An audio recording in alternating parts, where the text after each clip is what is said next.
Hello and good morning students, welcome to my Pathshala. My name is Navya. तो रोज़ की तरह आपके लिए बहुत ज़्यादा इंपॉर्टेंट 10 करंट अफेयर के क्वेश्चंस लेकर के आई हूँ, जो हर एक एग्जाम के पॉइंट ऑफ व्यू से बहुत ज़्यादा इंपॉर्टेंट है।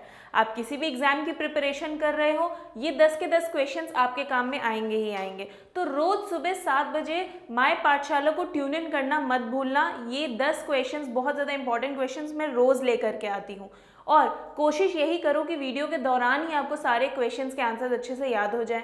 उसको याद करने के टिप्स एंड ट्रिक्स भी मैं आपको वीडियो के दौरान ही बताऊंगी। तो चलो शुरू करते हैं क्वेश्चन नंबर 1 से।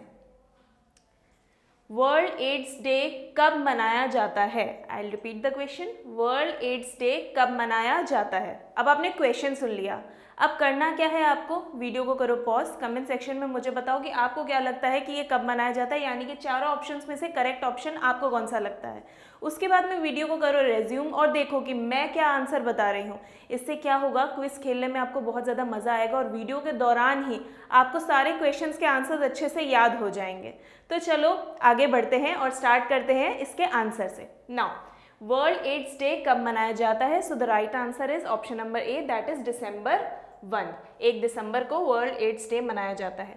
अब दिसंबर में और भी कुछ सिलेक्टिव डेट्स एंड डेज हैं जो मैं आपके लिए यहाँ पे लेकर आई हूँ, जो एग्जाम में पूछी जा सकती हैं।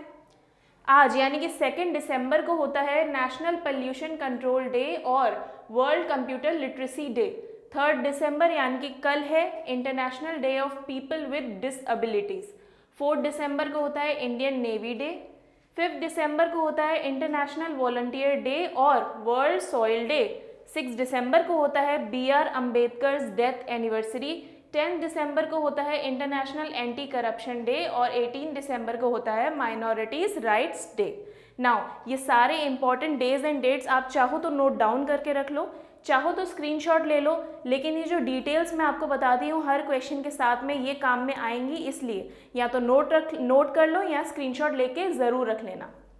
Now let's move ahead to the next question. अगर ये क्वेश्चन समझ में आ गया हो, चलो क्वेश्चन नंबर 2 देखते हैं। इनमें से किसको यूएस में द एमिसरी ऑफ पीस का अवार्ड मिला?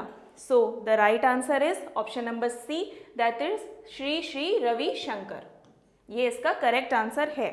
कुछ डिटेल्स अगर हम जाने तो देखो, ऐसे ही बहुत से अवार्ड्स एंड ऑनर्स हैं जो अभी नवंबर 2022 में दिए गए हैं, और मैंने अपने इनमें से एक दो को छोड़ के बाकी सारे मैंने अपने पिछले वीडियोस में डिस्कस किए हैं। तो कोशिश यही करना कि अब मेरे पुराने वाले वीडियोस अगर आपने नहीं देखे हैं तो एक बार उसको भी देख लेना, क्योंकि जो मैं क्वेश्चंस आपसे पूछती हूँ ना उसमें वो काम में आते ही आते हैं। तो ऐसे ही कुछ अवार्ड्स एंड ऑनर्स हैं जो नवंबर 2022 में इम्पॉर्टेंट दिए गए हैं। छत्रपति शिवाजी महाराज वास्तु संग्रहालय को यूनेस्को अवार्ड मिला है। आपको मैं बता दूं ये 100 साल पुराना संग्रहालय है, मुंबई सिटी में है ये। डॉक्टर संजीव कुमार बाल्यान को मिला है नेशनल गोपाल रत्न अवार्ड। रवि कुमार सागर को मिला है प्रेस्टिजियस डॉक्टर कलाम सेवा पुरस्कार। इंडिया की पूर्णिमा देवी बर्मन को मिला है UNEP की तरफ से champions of the earth for 2022 का अवार्ड। कथक एक्सपोनेंट उमा शर्मा को मिला है सुमित्रा चरत राम अवार्ड। ये कथक डांसर हैं, इन्होंने म्यूजिक और डांस की फील्ड में अपना बहुत बड़ा योगदान दिया है, जिसके लिए इन्हें ये अवार्ड दिया गया। खालिद जावेद को मिला है JCB prize for literature 2022। Tibetan spiritual leader Dalai Lama को मिला है गांधी मंडेला अवार्ड। इनको ये अवार्ड मिला है पीस की वजह से कि इन्होंने हर जगह पीस की अवेयरनेस फैलाई है। इंडिया को मिला है excellence in family planning leadership excel award. Now ये सारे जो अवार्ड्स हैं ये बहुत ज़्यादा इंपॉर्टेंट है, तो इनको अपने माइंड में रखना, स्क्रीनशॉट ले लो, चाहो तो नोट डाउन कर लो। अगर समझ में आ गया हो, याद हो गया हो, स्क्रीनशॉट ले लिया हो, तो now let's move ahead to the next question, that is question number 3। Hornbill festival इनमें से कौन सी स्टेट में मनाया जाएगा? So the right answer of this is Nagaland. अब देखो नागालैंड में और भी कुछ फेस्टिवल्स हैं जो मनाए जाते हैं, जो इंपॉर्टेंट हैं, जो आपको याद में रखने चाहिए, यानी कि नोट डाउन इनको आपको कर लेना चाहिए। मोआत्सू फेस्टिवल, नगाड़ा फेस्टिवल, मोन्यू फेस्टिवल और अर्लंग फेस्टिवल जो है ये नागालैंड में मनाया जाता है। नागालैंड के बारे में बात कर रहे हैं तो कुछ ऐसे क्वेश्चंस के आंसर्स भी जान लेते हैं जो नागालैंड के बारे में आपसे एग्जाम में पूछे जा सकते हैं, यानी कि इसकी बेसिक डिटेल्स भी थोड़ी सी जान लेते हैं। नागालैंड की कैपिटल है कोहिमा। चीफ मिनिस्टर है न्यूफ्यू रियो। गवर्नर है जगदीश मुखी। नाउ अगर आपको ये अच्छे से समझ में आ गया हो तो let's move ahead to the next question, that is question number 4।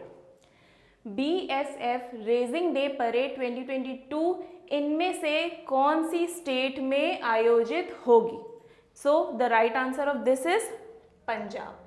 चलो अब अगर आंसर आपको समझ में आ गया हो तो इसकी डिटेल्स की तरफ मूव करते हैं। ये जो आपका रेजिंग डे परेड होगी जो 2022 में होगी, ये 58th रेजिंग डे परेड होगी बॉर्डर सिक्योरिटी फोर्स यानी कि BSF की। ये फुल फॉर्म्स याद कर लिया करो, ये एग्जाम्स में पूछे जा सकते हैं, मैंने आपको पिछले भी बहुत बार वीडियोस में बता चुकी हूँ। ठीक है, ये जो परेड होगी ये होगी 4 दिसंबर 2022 को। कहाँ पर होगी ये? गुरु नानक यूनिवर्सिटी कैंपस अमृतसर में। आपको मैं बता दूं कि ये जो परेड है ये पहली बार पंजाब में होगी और दूसरी बार ऐसा हो रहा है कि ये दिल्ली के बाहर ये परेड हो रही है। अब BSF यानी कि बॉर्डर सिक्योरिटी फोर्स की बात कर रहे हैं तो कुछ ऐसे क्वेश्चंस जान लेते हैं जो एग्जाम में BSF के बारे में पूछे जा सकते हैं। BSF के डायरेक्टर जनरल है पंकज कुमार सिंह, हेडक्वार्टर्स है BSF के न्यू दिल्ली में। नाउ आई होप आपको ये सारी डिटेल्स अच्छे से समझ में आ गई होंगी। समझ में आ गई हूँ तो now let's move ahead to the next question, that is question number 5। DigiYatra facility, इसका इनॉग्रेशन इनमें से कौन से मोड ऑफ ट्रांसपोर्ट के लिए हुआ? So the right answer of this is option number B यानी कि एयरपोर्ट के लिए इस फैसिलिटी का इनॉग्रेशन हुआ है। चलो उसके कुछ डिटेल्स जान लेते हैं। Civil aviation minister Jyotiraditya M Scindia ने 1 दिसंबर 2022 को इस फैसिलिटी का इनॉग्रेशन किया। कहाँ पर हुआ इसका inauguration? Indira Gandhi international airport new Delhi में। आपको मैं बता दूं कि ये जो फैसिलिटी है ये और भी 3 एयरपोर्ट्स में है जिसमें दिल्ली भी इंक्लूडेड है। उसके अलावा जो 2 एयरपोर्ट्स हैं वो है बैंगलोर के, वाराणसी के, और अब ये फैसिलिटी जो है 1 दिसंबर को दिल्ली में भी आ गई है। इस फैसिलिटी के थ्रू एयरपोर्ट्स के जो पैसेंजर्स होते हैं उनको फेस रिकग्निशन टेक्नोलॉजी के द्वारा कॉन्टैक्टलेस प्रोसेसिंग करने का मौका मिलेगा। बहुत सारे चेक पॉइंट्स पे उन्हें कॉन्टैक्टलेस प्रोसेसिंग वो कर सकते हैं एयरपोर्ट्स में। नाउ आई होप आपको ये डिटेल्स अच्छे से समझ में आ गई होंगी। अगर समझ में आ गई हो तो now let's move ahead to the next question, that is question number 6। इनमें से कौन सी स्टेट ने अपनी GSDP को डबल करने के टारगेट को अचीव करने के लिए मैनेजमेंट कंसल्टेंसी मैककिंसी को हायर किया? So the right answer is option number B, that is Uttarakhand. चलो कुछ डिटेल्स के बारे में बात कर लेते हैं। आपको मैं बता दूं कि ये जो मैककिंसी है ये ग्लोबल मैनेजमेंट कंसल्टेंसी है। इसको उत्तराखंड ने हायर किया है अपनी GSDP यानी कि ग्रॉस स्टेट डोमेस्टिक प्रोडक्ट को डबल करने के टारगेट को अचीव करने के लिए अगले 5 सालों में। अब डबल ये कैसे करेंगे? 2.73 लाख करोड़ से ये इसको 5.5 लाख करोड़ का इनका टारगेट है इसको डबल करने का। आपको मैं बता दूं ये जो मैककिंसी है इसने उत्तराखंड गवर्नमेंट के साथ में सशक्त उत्तराखंड मिशन के अंतर्गत 2 साल का अग्रीमेंट साइन किया है। नाउ आई होप आपको ये सारी डिटेल्स अच्छे से समझ में आ गई होंगी। समझ में आ गई हो तो now let's move ahead to the next question, that is question number 7। इनमें से कौन सी कंट्री ने मून स्पेसक्राफ्ट को चलाने के लिए स्टीम का सक्सेसफुली यूज़ किया? यानी कि स्टीम मतलब भाप। इनमें से कौन सी कंट्री ने मून स्पेसक्राफ्ट को चलाने के लिए भाप का सक्सेसफुली सफलतापूर्वक इस्तेमाल किया है? सो the right answer is Japan. चलो इसकी कुछ डिटेल्स जान लेते हैं। ऑप्शन नंबर सी इसका करेक्ट आंसर है। डिटेल्स के बारे में बात करें तो ये जो जापान की जो स्पेस एजेंसी है जिसने ये काम किया है, जिसने इसको सक्सेसफुली चलाया है, वो है जेक्सा। जेक्सा ने अनाउंस किया है कि इन्होंने स्टीम का सक्सेसफुली यूज़ कर लिया मून स्पेसक्राफ्ट को चलाने के लिए।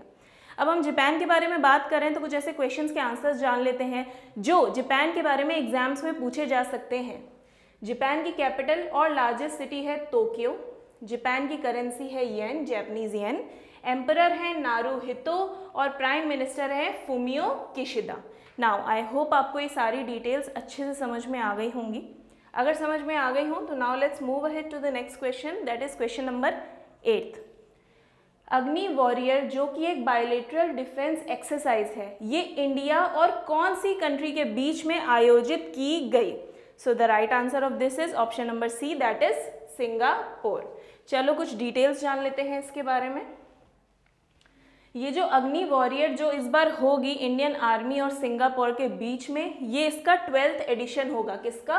अग्नि वॉरियर का। आपको मैं बता दूं, इसके अंदर इन्वॉल्वमेंट होगा firework planning, execution and use of new generation artillery equipments का जॉइंटली इन्वॉल्वमेंट होगा अग्नि वॉरियर इस एक्सरसाइज के अंडर।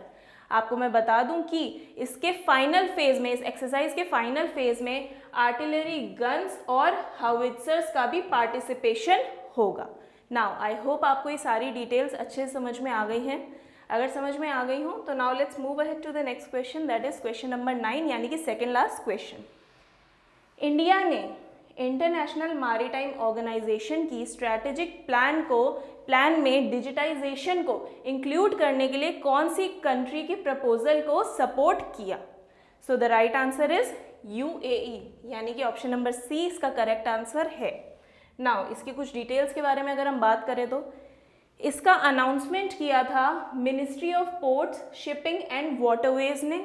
यूएई के बारे में बात कर रहे हैं तो कुछ इसके ऐसे क्वेश्चन जान लेते हैं जिसके आंसर्स जानना आपको बहुत ज़्यादा इंपॉर्टेंट है, क्योंकि ये एग्जामिनेशन में पूछे जा सकते हैं, वनडे एग्जामिनेशन में। यूएई की कैपिटल है अबू धाबी, यूएई की लार्जेस्ट सिटी है दुबई, ऑफिशियल लैंग्वेज है अरेबिक और करेंसी है दिरहम, यानी कि यूएई दिरहम इनकी करेंसी है। नाउ ये सारी डिटेल्स, ये जो वन वर्ड की डिटेल्स होती है ना, ये बहुत ज़्यादा इंपॉर्टेंट होती हैं, जो आपके हर एग्जाम में पूछी जाती हैं, तो इनको याद ज़रूर कर लिया करो, ठीक है। अगर आपको ये डिटेल्स अच्छे से समझ में आ गई हो तो now let's move ahead to the next question, यानी कि हमारा last question, that is question number 10। इनमें से कौन से एनिमल को FSSAI ने रिसेंटली एक्सेप्ट किया है as a food animal? So the right answer of this is option number C, यानी कि हिमालयन याक। चलो इसकी कुछ डिटेल्स जान लेते हैं। ये जो हिमालयन याक है, इसको FSSAI ने as a animal food accept कर लिया है। आपको मैं बता दूं कि FSSAI का फुल फॉर्म है food safety and standard authority of India. ये फुल फॉर्म्स याद रखने आपको बहुत ज़्यादा इंपॉर्टेंट है। अब अगर हम FSSAI के बारे में बात कर रहे हैं तो कुछ ऐसे क्वेश्चंस हैं जो पूछे जा सकते हैं एग्जाम्स में इसके बारे में। इट इज़ फाउंडेड ऑन 5 सितंबर 2008। इसके हेडक्वार्टर्स हैं न्यू दिल्ली में। इसके चेयरपर्सन है रीटा तेओटिया। नाउ आई होप आपको ये सारे 10 के 10 क्वेश्चंस अच्छे से याद हो गए होंगे, डिटेल्स भी समझ में आ गई होंगी, स्क्रीनशॉट भी ले लिया होगा, नोट डाउन भी कर लिया होगा। अगर ये सब कुछ कर लिया है तो चलो वीडियो को वाइंड अप करते हैं। रोज सुबह 7 बजे हमारे पाठशाला को ट्यून इन करना मत भूलना, क्योंकि ये 10 के 10 क्वेश्चंस बहुत ज़्यादा इंपॉर्टेंट है। चलो नाउ, अगर वीडियो पसंद आया हो, इन्फॉर्मेटिव लगा हो तो नेक्स्ट वीडियो ज़रूर देखना, वो भी बहुत ज़्यादा इन्फॉर्मेटिव होने वाला है। लाइक, शेयर, कमेंट, सब्सक्राइब सब कर देना, सारी अच्छी चीज़ें कर देना। Now this is me Navya signing off. मिलती हूँ आपसे अपने नेक्स्ट वीडियो में। Till then bye bye, take care.